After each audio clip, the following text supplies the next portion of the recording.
আফ্রিকার জঙ্গল থেকে চলে আসলেন নিগ্রো মাতার কালো সন্তান বেলাল বিন রাবাহ।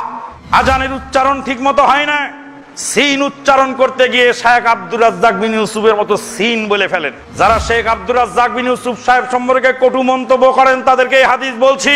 নবী মুহাম্মদুর রাসূলুল্লাহ সাল্লাল্লাহু আলাইহি ওয়াসাল্লাম বলেন, সিনু বিলালিন সিনুকুম, সিনু বিলালিন সিনুকুম।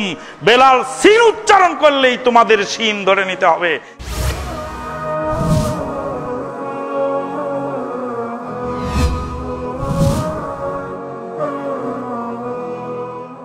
আমাদের দেশের সালাফি আলেমরা জাল হাদিস আনতে কোন রকম কুণ্ঠাবোধ করেন না, কোন রকম দ্বিধাবোধ করেন না।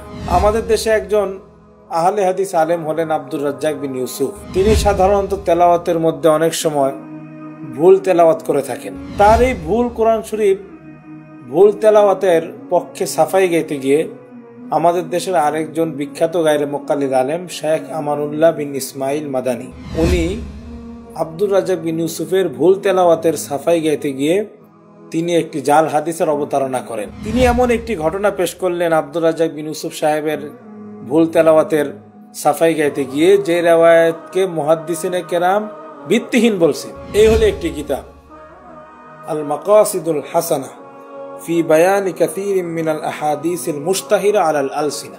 ইসমাইল আল আজনুনী রাহিমাহুল্লাহ লেখা কাশফুল খাফা ওয়া মুজিলুল ইলবাস আম্মা ইশতাহারা মিনাল আহাদিস আলা আলসিনাতিন নাস। আল মাসনু ফি মারিফাতিল হাদিসিল মওযু হাদিসের উপর লেখা এই কিতাব। আল আসরারুল মারফুআ ফিল আখবারিল মাওযুআ।